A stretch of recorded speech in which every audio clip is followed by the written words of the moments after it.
Here's what you're missing over at patreon.com/Addressing Gettysburg. You're listening to Addressing Gettysburg. Hello, everybody. Welcome to Spotlight on Jim Hessler.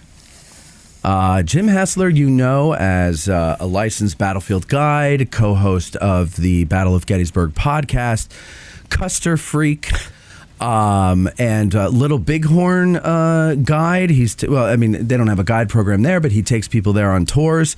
Of course, a frequent guest on this show. So welcome, Jim. Thanks, you, Matthew. Good morning. Good morning to you. Yeah, and I see you've got your Custer tie on. Yes. I was afraid you would not go with the video today, yeah. So I wore my lucky Custer tie. But underneath that, because I had an exchange with some of your listeners last night on the Addressing Gettysburg forum, a friendly exchange. Oh, good. We were wasn't talking. A fight. No, we were talking though about Sickles t-shirts. So probably nobody can see this, but I am wearing my lucky Dan. So I'm really channeling my two spirits today, Sickles and Custer. And it is interesting that you're into both of those guys because many would summarize both of them as assholes. Right. Ew. Yeah, right? ew. Custer, ew, Sickles. Yeah. But they're fascinating people. I think so. Why do you think you're drawn to them? I don't know. I really don't know. I think, you and I have talked about this before.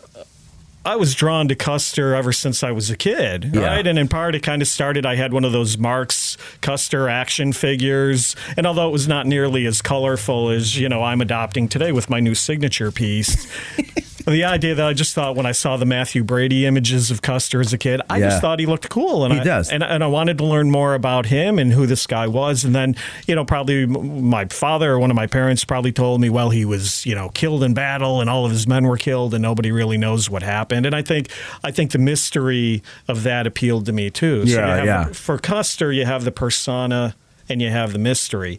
Sickles, though, is a different story, right? Because when I was a kid, when you were growing up, did you know anything about Never heard of him. Never heard of him. And I was in the same boat. Yeah.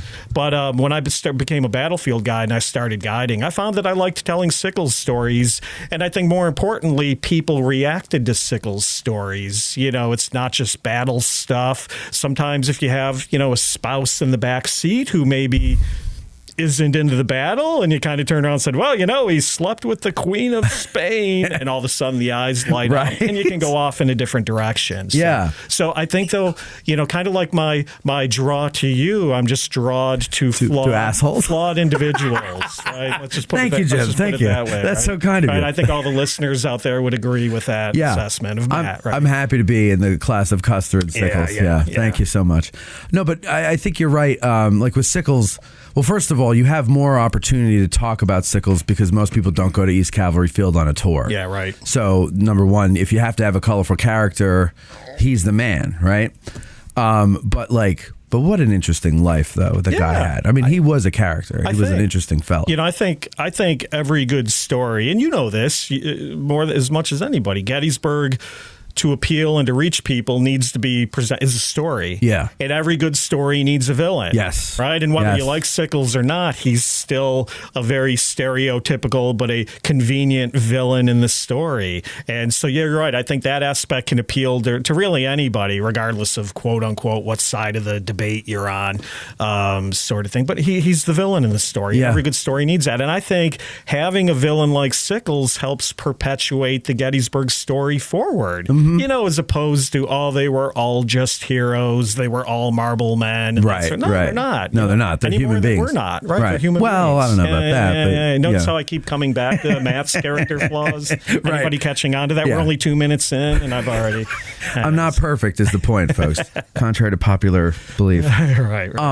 But you're right. And then also Sickles is kind of the guy. See, I'm surprised I don't like Sickles that much because I was always the guy who never liked to do what my boss told me to do, which is why I work for myself. Yeah, which is why you're here. Right.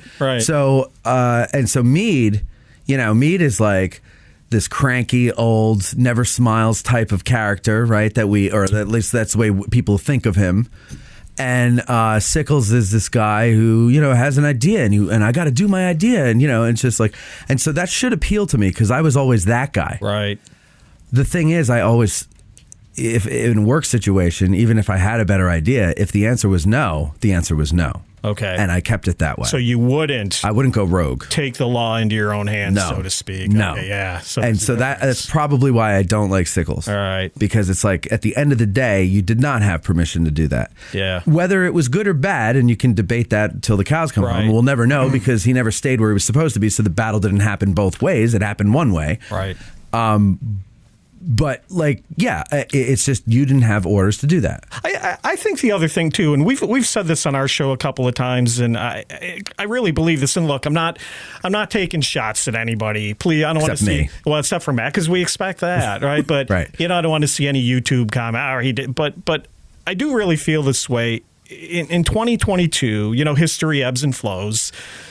In 2022, it's not really towering scholarship anymore to say, well, I like Buford. Buford did a hell of a job kind of thing. I really think some of your best scholarship is going to come from studying, the people that are not popular topics. Yeah. The Sickles, our friends at the Civil War Breakfast Club and their championing of our Oliver Howard. Right. And I think going deep with those types of people who maybe have unfavorable, quote unquote, popular opinions, that's where I think you really today can get your insights. I agree, because the general histories are all done. I don't know what more you can add to that whole thing. So now you got to get into micro histories or biographies. Right.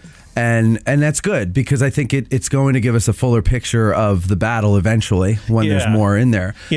Somebody said to me one time, biographies are the lowest form of history. I'm like, whoa, time out. No, they're not. No, they're not. Because history is about people. Yeah. The places are important. The terrain is important. All that stuff is important. But at the end of the day, it's about the people. Right. People who make this. So I highly elevate biographies. But to your point, what are we going to do? We're going to produce another full volume Gettysburg campaign study, but there's 165,000 people, give or take, at the battle. There should be 165,000 stories. Exactly. There's so many stories to tell, and maybe we've scratched the surface. I think we're only just starting to scratch the surface. Yeah. There's so much to talk about, and now with things like Ancestry.com and things, people might discover they're related to someone in the war that they never knew about, and then that might make them, let me find out about this guy. And they find out about him, and they maybe write a book about their relative, but it ends up being a history of his regiment because they don't really have a lot on the relative. Whatever. So, I think it's going to be, there's going to be, in like 20 years from now, we'll look back and we'll be like, man, look at all these books. There's going to be so much. We'll never be able to read them all. I agree. We're already at that point now, I think. I am, yeah.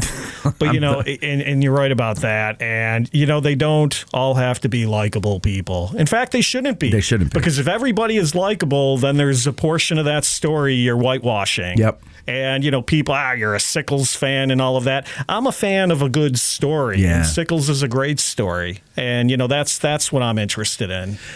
Yeah, that's a good point. Just because you tell a story about someone doesn't mean you condone or condemn them. You're just telling a good story. Yeah, you're trying. And that's what history is. History. Right. It's stories. All right. Well, so let's go back a little bit though, Jim. Let's talk about you. Where were you born? Parts unknown. I'm from parts unknown. The old wrestling terminology. Yes. Born in Western New York many moons ago, and one thing led to another, and here we are. Western New York. So that's like what? Was that Buffalo? Where is Buffalo? Yeah, the Buffalo area. Yeah. Buffalo area. Like Rochester? Well, Buffalo, is that up that way? Buffalo-ish, one of the suburbs. Okay. Home of Baird Wilkerson, and not too far from where the Blisses grew up. See how I'm working in the Gettysburg connections. Yeah, that's pretty good. So, yeah. I'm sure there were other Buffalo guys at Gettysburg, but those are the two that immediately come to mind. Or I'm sorry, Western New York. Western New York. Yeah. Now, do you? How long did you live there for? Your whole life until you left? Through college. Through college. Okay. Yeah. And did you stay there right away after college, or did you go away to college and then never come back? No, went to college locally. Was a business finance major, which might no perceived professional interest in doing anything history related. Right. So as you know, I kind of went into a completely different field, and I worked in the Buffalo area for I don't know, maybe 5-6 years after college. Okay. But the Buffalo economy of the mid 1990s was not the robust economy that it is today. So I had to go elsewhere eventually to seek other opportunities. Sure. And what did you seek and find? Well, I went west. West young man. Yeah, exactly. After a brief stop in Philly, went west, and we spent a few years out in Texas and Utah, of all places. Really? Yeah. Okay, so what'd you do in Texas? Well, I was financial services industry, so worked out there. My son was actually born in Texas, which a lot of people don't know, and maybe many don't care, but it's interesting. It's an interesting piece of trivia nonetheless. There you go, kind of thing. So, but all of this was kind of through the financial services industry. But at the same time, of course, I was a fledgling historian.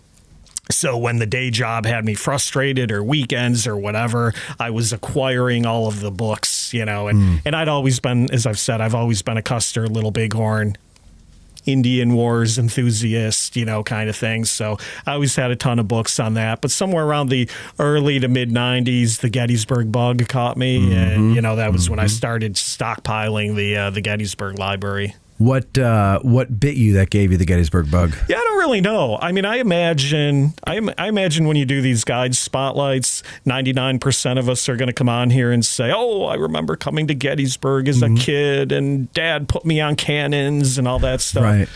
Didn't do that. Was definitely in a history interested house. Okay. We would watch history themed stuff. And we would do sometimes heritage-themed trips like Old Fort Niagara up in the Niagara Falls area. Shout out, kind of thing. But I never. We had like our play sets. I remember having the blue and gray Civil War play set. Right? Yeah. That was pretty cool. The little plastic soldiers. Yeah, and we'd mix and match them with the Alamo soldiers and just have like one hell of a fight. My friend had cowboys and cavalry and Indians. Yep. And it had like a little plastic mountain. Yeah. And a cannon. And and we always used to play that. And I remember the blue and gray had like a big kind of plastic plantation house kind of thing. Yes. You'd blast the hell out of that with your cannons and stuff. Yes. Good times, folks. Good. Yeah. So there was always, I think, a kernel of interest there. But, as far as what specifically piqued Gettysburg, I mean, it's kind of cliche to say it, but I'll say it. The Killer Angels and the movie. And it was kind of early 90s, kind of that 1-2 punch. I remember seeing the movie for the first time when it was on cable. Didn't see it in the theater. And I remember kind of watching and going, I'm a history guy. There'll be a lot of combat and all that, and I'll love this. And it was 4 hours of some action with a lot of speechifying and stuff like that. So I was kind of lukewarm on the movie, but then my future mother-in-law gave me the Killer Angels for Christmas. And, it's not a big book. I mean, the movie's like this, and the book is kind of like this.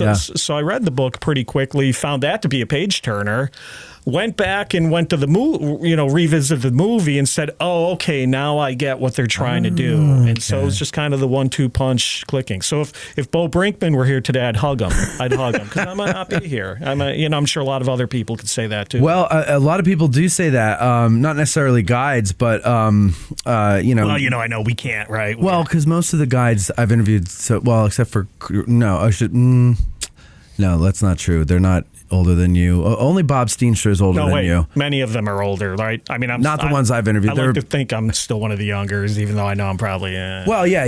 As far as the guide class goes, or not class, but the whole guide force goes, you are a sophomore, because there's a younger group. All right. Well, anyway, my point is that over a certain age, the movie is not a factor in it, but under a certain age, I think that's right. Yeah, it is, and I think like our generation, because you're in your 40s still, right? Something like that. Yeah. And so we're in our 40s, and Joe, you're in your 40s, aren't you? No. You're in your 50s. You're in your 50s. And nothing wrong with that, Joe. We all hope to get there. Yeah, exactly. That would be great if I could make it to 50. Good for you, Joe. Thank you for that subtle. Yeah. All right. Well, you know what? You don't look a day over 49. Okay. But anyway, so the movie, I think, is big for like younger people. Yeah. And that gets us. Yeah, what you got to be careful of is sometimes, because you know a lot of these people before they become guides, and they're like, oh, the movie. And then they become guides, and they're like, oh, the fucking movie. Oh, if I have to talk about the 20th Maine one more time. Yeah. Kind of thing. And right, the effing movie kind of thing. Don't be that way, people. No. Stay true to yourself. If you like it, and, wear it, own it, right? I agree. Like I'm wearing my Custer necktie today, right? Well, I mean, like, that's the thing. there wouldn't be, well, there might not be as many people coming here if it weren't for that movie. I think certainly, like you said, there's a generation that might not be here in as great numbers. If that movie never came out, if the Ken Burns Civil War documentary never came out, and that movie never came out.